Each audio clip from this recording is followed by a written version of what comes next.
የተከበራችሁ አባቶች ወንድሞች እህቶች የዛሬው ኹጥባችን ኃይላችን እንዳይወገድ አንድ ሁኑ ባለው መሰረት አላህ ኃይላችሁ እንዳይወገድ ጥንካሬያችሁ እንዲበዛ አንድነታችሁን አጠናክሩ ብሎናል። አንድነት ኒዕማ ነው፣ ጸጋ ነው፣ ትልቅ ስጦታ ነው። ወንድማማችነት ትልቅ ስጦታ ነው። ሰዎች አረቦችን ስንመለከት ነብዩ አለይሂ ሰላቱ ወሰላም ከመላካቸው በፊት በጣም የተበታተኑ እርስ በርስ የሚበዳደሉ አንዱ አንዱን የሚዞልም አንዱ ላይ እንደፈለገ የሚሆን ነበሩ። አላህ ነብዩን አለይሂ ሰላቱ ወሰላም ረሕመተን ሊልዓለሚን አድርጎ ልኮ ለሰዎች ብርሃን አድርጎ ለሰዎች የሂዳያ ሰበብ አድርጎ አላህ ከላከ በኋላ ሰዎችን በተውሂድ ሰበሰቧቸው።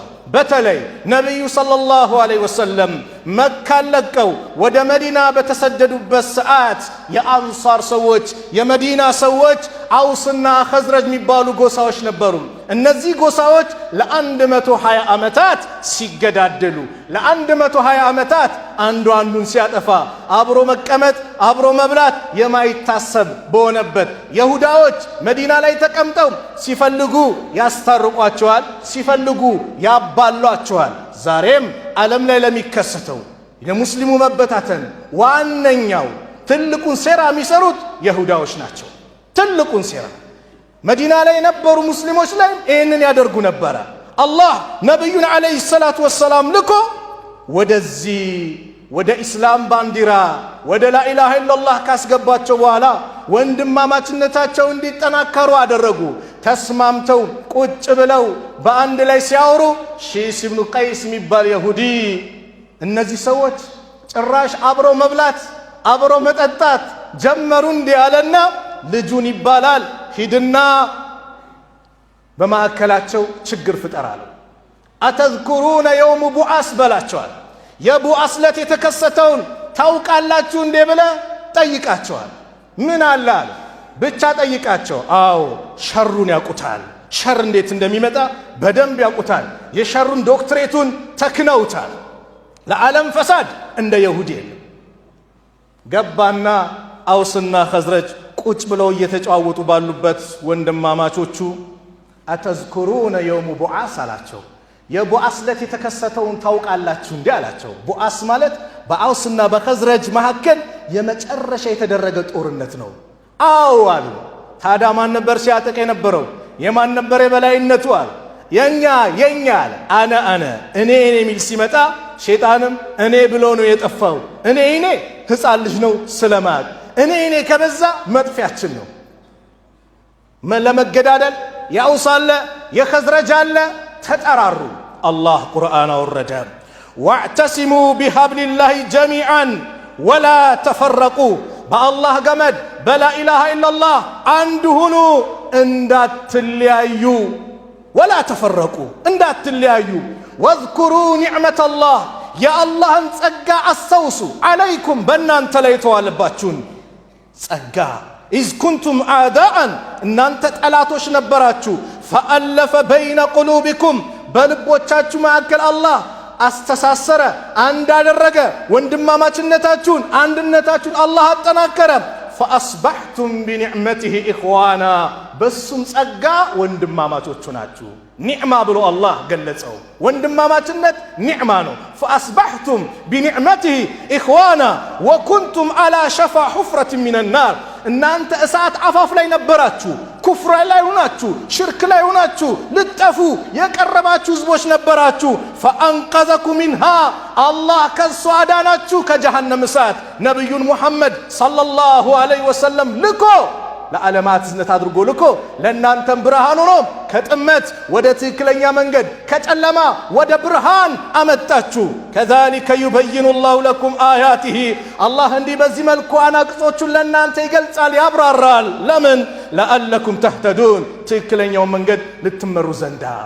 ነቢዩ ሰለላሁ ዐለይሂ ወሰለም እኔ በመካከላችሁ ሁኜ ትባላላችሁ ትጣላላችሁ እንዴ ብለው ይሄን የቁርአን አንቀጽ አንብበው ወደ ነበሩበት አንድነት ወንድማማችነት አመጧቸው።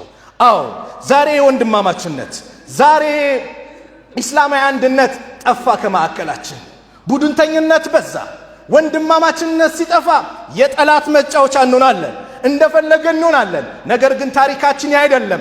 ቢላልን ከሐበሻ፣ አቡበከርን ከቁረይሽ፣ ሰልማንን ከፋርስ፣ አብዱላህ ኢብኑ ሰላምን ከይሁዲ እንደዚሁም ሱሃይብን ከሩም አንድ ቦታ ላይ የሰበሰበው ከሊመቱ ላኢላሃ ኢላላህ ነው። ላኢላሃ ኢላላህ ሰበሰባቸው። من صلى صلاتنا واستقبل قبلتنا وأكل ذبيحتنا فهو مسلم فهو مسلم فهو مسلم على النبي صلى الله عليه وسلم ينيان أرد بالله بسم الله الله أكبر بلو أرده وده قبلة تقطع وده كعبة زور يسجد عند الزيوم ينيان صلاة يسجد سو السو مسلم نو السو مسلم نو على النبي صلى الله عليه وسلم ወንድማማችነት በቀላሉ ምንፍቀው ነገር አይደለም። ይሄ አንድነት ዛሬ ሲጠፋ የጠላት መጫወቻ እንሆናለን። ወንድማማችነት ትልቅ ኒዕማ ነው። በኢስላም ቦታ የሚሰጠው በዘር ጉዳይ አይደለም።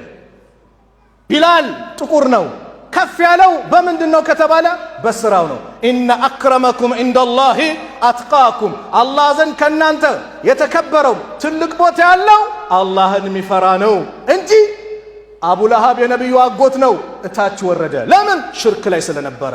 ሰልማን ከፋርስ ነው የመጣው፣ ነገር ግን ኢማንን ስለያዘ ከፍ አለ። አቡ ለሃብ፣ አቡ ጣሊብ እታች ወረዱ፣ የነብዩ ዘር ናቸው ሰለላሁ ዐለይሂ ወሰለም። ስራህ ነው ዘራ አይደለም። መን በጣ ቢሂ አመልሁ ለም ዩስሪዕ ቢሂ ነሰብሁ። የሰው የስራው ማንነት ወደ ኋላ ያስቀረው፣ መልካም ስራው ወደ ኋላ ያስቀረው የዘሩ ማንነት ወደፊት አያስኬደውም። አባት ሸህ ቢሆን ምን ቢል በአባት ጀነት የለም፣ ስራህ ነው። ፋጢማን አሏት እኮ በጣም የወዷት ልጃቸውን፣ ዱንያ ላይ ካለው ንብረት የጠይቅኝ አባቴ ነብይ ነው ብለሽ ነገ ምድኝበት የለም፣ የሚጠቅምሽን ስራ ሰርተሽ እያሏት ነብዩ ሰለላሁ ዐለይሂ ወሰለም በጣም የወዷትን ልጃቸውን ፋጢማን ስትመጣ ተነስታ የሚቀበሏትን ፋጢማን በዚህ መልኩ አሏት። ቀብር ላይ ስገባ ዘርህ ምንድነው አትባልም። መረቡክ ነው፣ ጌታህ ማን ነው? እስላምን ያፈራረሰው ምኑን? ቢላልን ከሐበሻ፣ አቡበከርን ከቁረይሽ፣ ሰልማንን ከፋርስ፣ አብዱላህ ኢብኑ ሰላምን ከይሁዲ አንድ ቦታ ላይ ሰበሰባቸው። ላኢላሃ ኢላላህ። ይሄ ነው፣ ሌላ አይደለም። ሚስጥሩ ይሄ ነው። አንዱ አንዱን እንዲያስብ፣ እንዲያዝን፣ እንዲወድ ያደረገው ይህ ነው። ነገር ግን ዛሬ ይሄ ከኛ ጠፋ፣ ይሄ ከኛ ራቀ። ነቢዩ ሰለላሁ ዐለይሂ ወሰለም ግን እኛ ማለት እንደ አንድ አካል እንደሆንን ሲነግሩን የአላህ መልእክተኛ ነቢዩ ሰለላሁ ዐለይሂ ወሰለም ምን አሉ? መሰሉል ሙእሚኒን፣ የሙእሚኖች ምሳሌ ፊ ተዋዲህም ወተራሁምህም ወተዓጡፊህም፣ ሲዋደዱ የመዋደድ ምሳሌያቸው፣ የመተዛዘን አንዱ ለአንዱ ሲራራ ሲያዝን ምሳሌያቸው መሰሉል ጀሰዲ፣ ልክ እንደ አንድ አካል ነው። ኢዘ ሽተካ ሚንሁ ዑድውን፣ ከሰውነት አካልህ የሆነ ነገሩ ቢጎዳ ቢታመም ተደዓ ለሁ ሳኢሩል ጀሰድ ቢሰህሪ ወልሁማ፣ ሌላው የሰውነት አካልህ በትኩሳት በህመም ይሰቃያሉ። ጣት ሲያምህ ሙሉ ሰውነት ያማል። ጥርስ ሲያምህ ሙሉ ሰውነት ያማል። አይንን ሲያምህ ሁሉ ሰውነት እንደሚሰማው የሙስሊም ህመም ይህ ነው አሉ። አንዱ ሲታመም አንተም ልትታመም ይገባል። እንኳን ያገርህ የወገን ይቅርና ዓለም ላይ ያለው ሙስሊም ህመሙ ሊሆን ይገባል። ፊሊስጤም መከራ ሲደርስባቸው ልትጨነቅ፣ ልትቆጣ፣ ልትበሳጭም ይገባል። በሚደርስባቸው እንግልት፣ በሚደርስባቸው በደል ልታዝንም ይገባል። መን ለም የህተመ ቢአምሪ ልሙስሊሚን ፈለይሰ ሚንሁም፣ የሙስሊሞች ጉዳይ ያላሳሰበው ከነሱ አይደለም አሉ ነቢዩ ሰለላሁ ዐለይሂ ወሰለም። ከነሱ አይደለም። አዎ ዛሬ ሙስሊሙ ላይ ብዙ መከራ፣ ይኸው ሀገራችን ላይ በአማራ ክልል ላይ መካነ ሰላም ላይ ሰሞኑ የደረሰው ምንድን ነው? የመስጊድ ኢማምን መረሸን፣ መግደል። ምን ማለት ነው? በአላህ የመስጊድ ኢማም፣ መስጊድ ውስጥ ያሉ ሰዎች ጥፋታቸው ምንድን ነው? ምን አጠፉ? የመስጊድ ኢማም፣ ዳዒ፣ ሙአዚን መልእክታቸው እኮ ጎረቤትን አክብሩ፣ በደል እንዳትፈጽሙ፣ የተቸገረን እርዱ። ይህ አይደል እንዴ? ወላጆቻችሁን አክብሩ። ይህ ነው መልእክታቸው። መስጊድ ውስጥ የተከበረ ቦታ ላይ ገብቶ ሙስሊሙን መግደል ማለት ምን ማለት ነው? ከምን መጣ? ወላሂ ጥላቻ ነው፣ ሌላ አይደለም። ወማ ነቀሙ ሚንሁም ኢላ አን ዩእሚኑ ቢላሂ ልዓዚዝ ልሐሚድ፣ ከነርሱ ምንም አልጠሉባቸውም አለ አላህ። አሸናፊና ምስጉን በሆነ ጌታ በአላህ ማመናቸው እንጂ ወንጀል የሆነባቸው ሌላ አይደለም። አዎ ላኢላሃ ኢላላህ ስላል፣ ሙሐመዱን ረሱሉላህ ስላል ጠላት አድርጎ ያዘ። ይሄ ነው ወንጀላቸው፣ ሌላ አይደለም። ምን አጠፉ?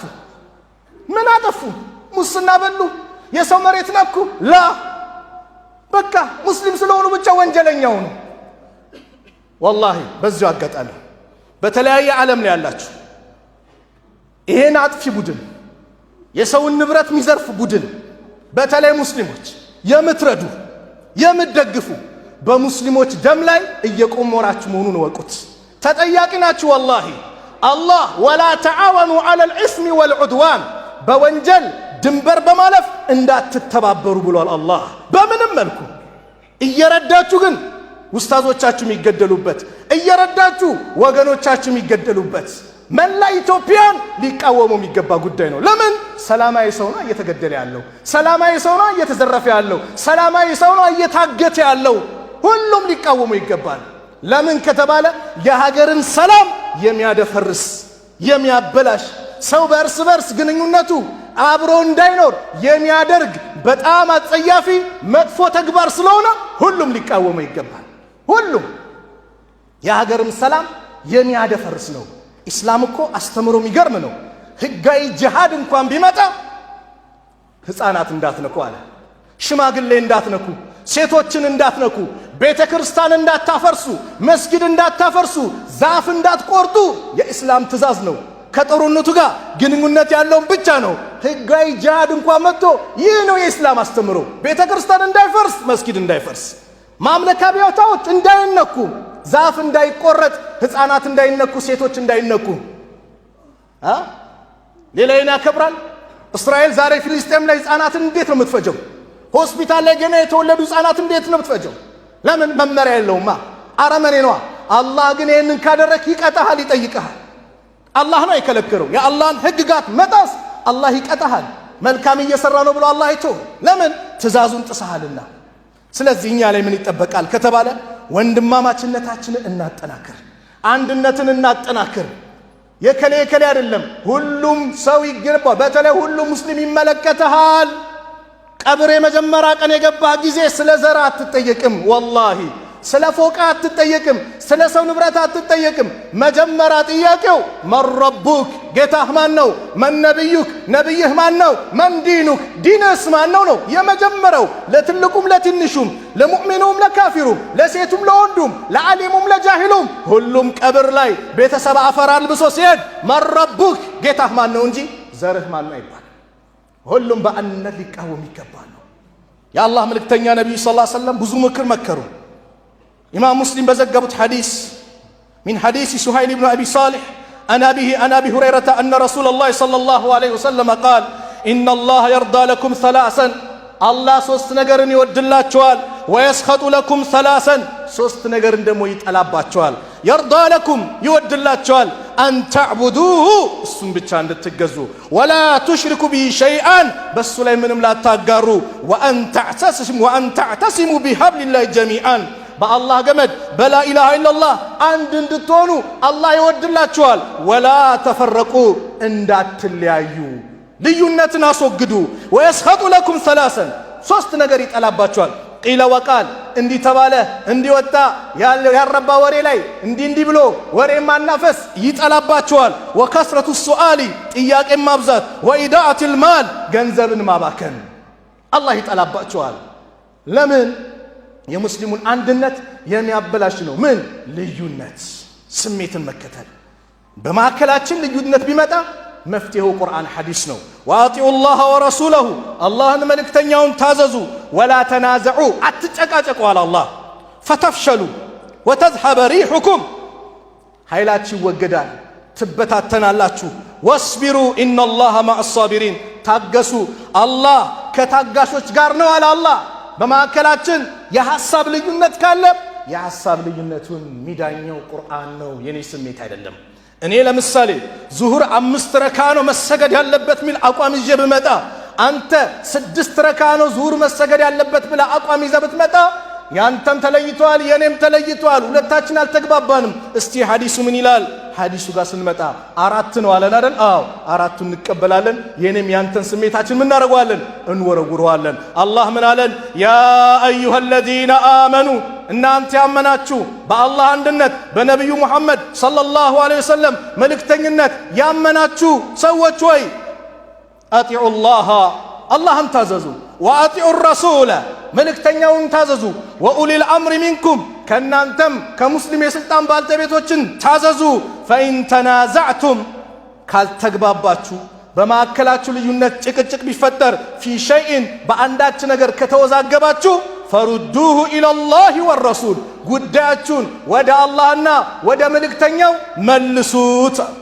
ኢን ኩንቱም ቱእሚኑነ ቢላህ እውነት እናንተ በአላህ የምታምኑ እንደሆነ ወልየውሚል አኺር በመጨረሻው ቀን የምታምኑ እንደሆነ ጉዳያችሁን ወደ አላህ ወደ መልእክተኛው መልሱት። ቁርአን ምን ይላል ሐዲስ ምን ይላል ብላችሁ መልሱ።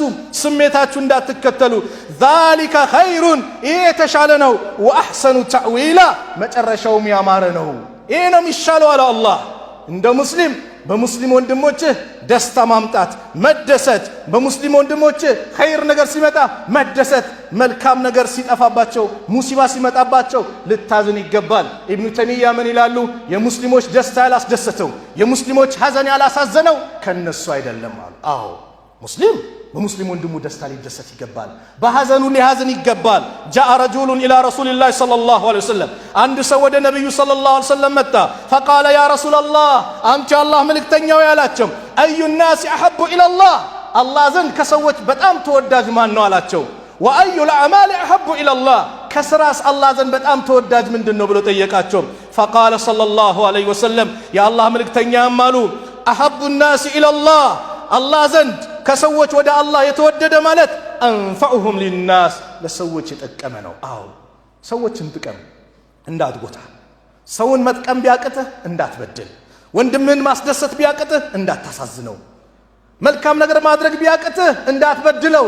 ከሰው ሁሉ ተወዳጅ ማለት አንፈዑሁም ሊናስ ለሰዎችን ጠቃሚ ነው።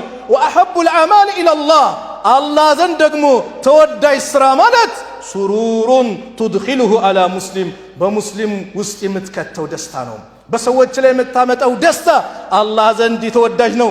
ተክሽፉ አንሁ ኩርበተን ከሱ ጭንቀትን ታስወግዳለ። አው ተቅዲ አንሁ ደይነን ወይዳውን ትከፍልለታለ። አው ተጥሩዱ አንሁ ጁዓን ወይም ተርቦ ከሆነ ራቡን ታስወግድለታለ።